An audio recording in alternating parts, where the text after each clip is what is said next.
Dulles also indicated in that press conference that when the troops were withdrawn from Quemoy, that the implication was, certainly of everything that he said, that Quemoy could better be defended.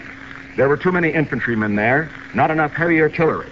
And certainly I don't think there was any implication in Secretary Dulles' statement that Quemoy and Matsu should not be defended in the event that they were attacked, and that attack was a preliminary to an attack on Formosa. Now, as far as President Eisenhower is concerned, I have often heard him discuss this question. As I related a moment ago, the President has always indicated that we must not make the mistake in dealing with the dictator of indicating that we are going to make a concession at the point of a gun. Whenever you do that, inevitably the dictator is encouraged to try it again. So first it will be Quemoy and Matsu. Next it may be Formosa. What do we do then? My point is this, that once you do this, follow this course of action, of indicating that you are not going to defend a particular area, the inevitable result is that it encourages a man who is determined to conquer the world to press you to the point of no return, and that means war. We went through this tragic experience leading to World War II. We learned our lesson again in Korea. We must not learn it again. That is why I think the Senate was right, including a majority of the Democrats, a majority of the Republicans, when they rejected Senator Kennedy's position in 1955.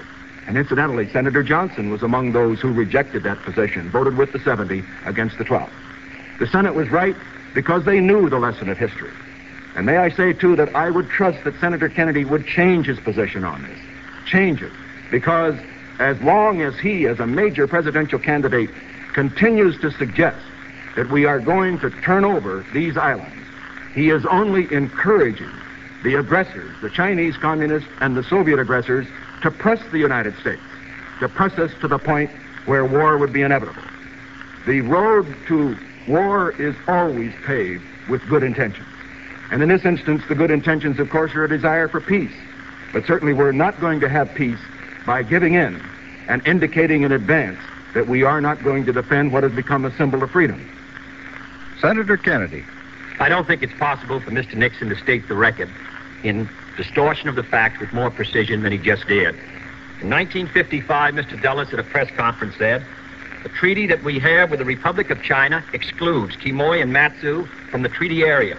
That was done with much thought and deliberation. Therefore, that treaty does not commit the United States to defend anything except Formosa and the Pescadores and to deal with acts against that treaty area. I completely sustain the treaty. I voted for it. I would take any action necessary to defend the treaty, Formosa and the Pescadores Island. What we're now talking about is the Vice President's determination to guarantee Quemoy and Matsu, which are 4 and 5 miles off the coast of Red China, which are not within the treaty area. I do not suggest that Chiang Kai-shek and this administration has been attempting since 1955 to persuade Chiang Kai-shek to lessen his troop commitments. He sent a mission, the President, in 1955 of Mr. Robertson and Admiral Radford. General Twining said they were still doing it in 1959. General Ridgway said, who was Chief of Staff, to go to war for Quemoy and Matsu, to me would seem an unwarranted and tragic course to take. To me, that concept is completely repugnant. So I stand with them. I stand with the Secretary of State, Mr. Herter, who said these islands were indefensible. I believe that we should meet our commitments. And if the Chinese communists attack the Pescadores and Formosa, they know that it will mean a war. I would not hand over these islands under any point of gun. But I merely say that the treaty is quite precise, and I sustain the treaty. Mr. Nixon would add a guarantee to islands 5 miles off the coast of the Republic of China, when he's never really protested the communists seizing Cuba 90 miles off the coast of the United States. Mr. Von Friend has a question for Senator Kennedy. Senator Kennedy, I'd like to shift the conversation, if I may, to a domestic political argument.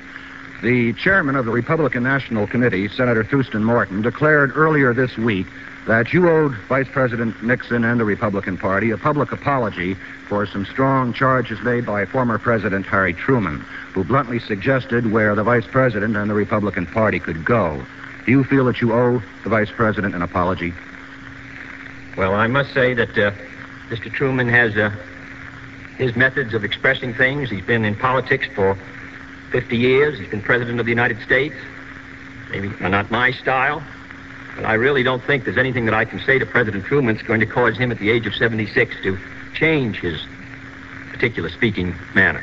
Perhaps Mrs. Truman can, but I don't think I can. I just have to tell Mr. Morton that.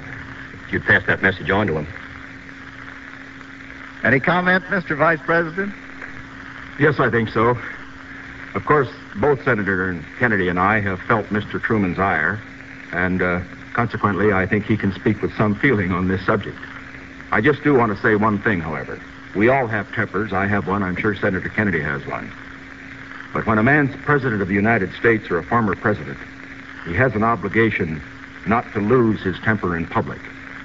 One thing I've noted as I've traveled around the country are the tremendous number of children who come out to see the presidential candidates. I see mothers holding their babies up so that they can see a man who might be president of the United States. I know Senator Kennedy sees them too.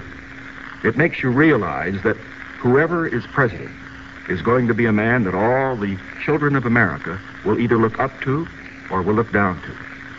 And I can only say that I'm very proud that President Eisenhower restored dignity and decency and, frankly, good language to the conduct of the presidency of the United States. And I only hope that, should I win this election, that I could approach President Eisenhower in maintaining the dignity of the office, in seeing to it that whenever any mother or father talks to his child, he can look at the man in the White House, and whatever he may think of his policies, he will say, well, there is a man who maintains the kind of standards personally that I would want my child to follow. Mr. Cater's question is for Vice President Nixon. Mr. Vice President, I'd like to return just once more, if I may, to this area of dealing with the communists. Critics have claimed that on at least 3 occasions in recent years, on the sending of American troops to Indochina in 1954, on the matter of continuing the U-2 flights in May, and then on this definition of our commitment to the offshore island, that you have overstated the administration position, that you have taken a more bellicose position than President Eisenhower. Just 2 days ago, you said that you called on Senator Kennedy to serve notice to communist aggressors around the world that we're not going to retreat 1 inch more anyplace, whereas we did retreat from the Tachin Islands, or at least Chiang Kai-shek did. Would you say this was a valid criticism of your statement of foreign policy? Well, Mr. Cater, of course it's a criticism that is being made. I obviously don't think it's valid. I have supported the administration's position, and I think that position has been correct. I think my position has been correct. As far as Indochina is concerned, I stated over and over again that it was essential during that period that the United States make it clear that we would not tolerate Indochina falling under communist domination. Now, as a result of our taking the strong stand that we did, the civil war there was ended. And today, at least in the south of Indochina, the communists have moved out, and we do have a strong, free bastion there. Now, looking to the U-2 flights, I would like to point out that I have been supporting the president's position throughout. I think the president was correct in ordering these flights. I think the president was correct, certainly, in his decision to continue the flights while the conference was going on. I noted, for example, in reading a particular discussion that Senator Kennedy had with Dave Garraway shortly after his statement about regrets, that he made the statement that he felt that these particular flights were ones that shouldn't have occurred right at that time. And the indication was, how would Mr. Khrushchev have felt if we had had a flight over how would we have felt if Mr. Khrushchev had a flight over the United States while he was visiting here? And the answer, of course, is that communist espionage goes on all the time. The answer is that the United States can't afford to have an espionage lag, or should I say an intelligence lag, any more than we can afford to have a missile lag. Now, referring to your question with regard to Quemoy and Matsu, what I object to here is the constant reference to surrendering these islands. Senator Kennedy quotes the record, which he read from a moment ago. But what he forgets to point out is that the key vote, a vote which I've referred to several times, where he was in the minority, was one which rejected his position. Now, why did they reject it? For the very reason that those senators knew, as the President of the United States knew, that you should not indicate to the communists in advance that you're going to surrender an area that's free. Why? Because they know, as Senator Kennedy will have to know, that if you do that, you encourage them to more aggression. Senator Kennedy? Well, number one, on Indochina, Mr. Nixon talked before the newspaper editors in the spring of 1954 about putting, and I quote him, American boys into Indochina. The reason Indochina was preserved was a result of the Geneva Conference, which petitioned Indochina. Number two, on the question of the U-2 flight, I thought the U-2 flight in May, just before the conference, was a mistake in timing because of the hazards involved if the summit conference had any hope for success.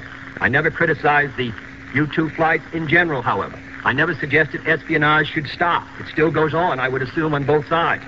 Number three, the Vice President on May 15th, after the U-2 flight, indicated that the flights were going on, even though the administration and the President had canceled the flights on May 12th.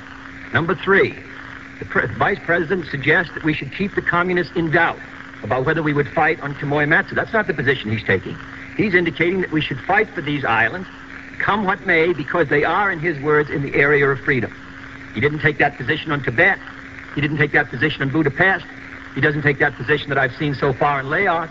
Guinea and Ghana have both moved within the Soviet sphere of influence in foreign policy. So is Cuba. I merely say that the United States should meet its commitments to Formosa and the Pescadores. But as Admiral Yarnell has said, and he's been supported by most military authority, these islands that we're now talking about are not worth the bones of a single American soldier.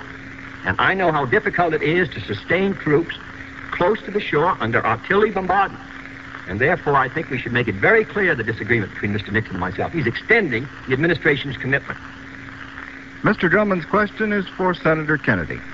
Mr. Kennedy, Representative Adam Clayton Powell, in the course of his speaking tour in your behalf, is saying, and I quote, "The Ku Klux Klan is riding again in this campaign.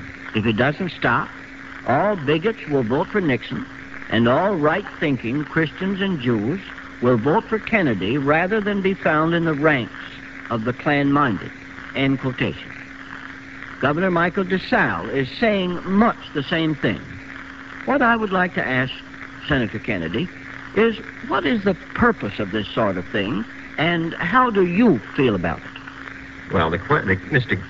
Griffin, I believe, who is the head of the Klan, who lives in Tampa, Florida, indicated in a statement, I think 2 or 3 weeks ago, that he was not going to vote for me, and that he was going to vote for Mr. Nixon. I do not suggest in any way, nor have I ever, that indicates that Mr. Nixon has the slightest sympathy, involvement, or in any way imply any inferences in regard to the Ku Klux Klan. That's absurd. I don't suggest that. I don't support it. I would disagree with it.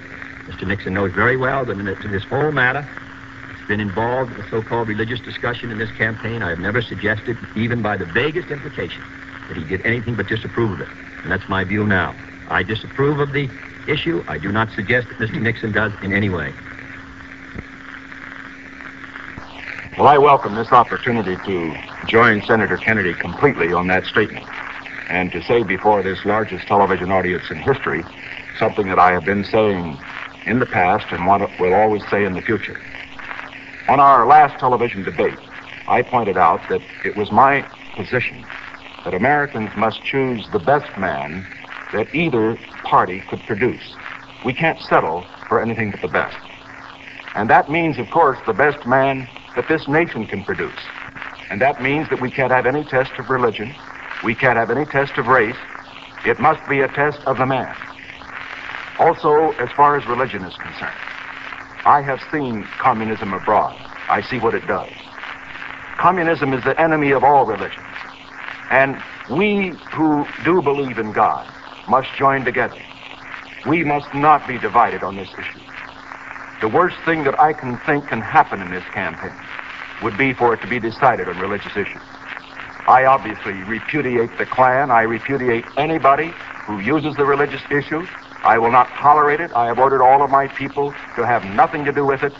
And I say to this great audience, whoever may be listening, remember, if you believe in America, if you want America to set the right example to the world, that we cannot have religious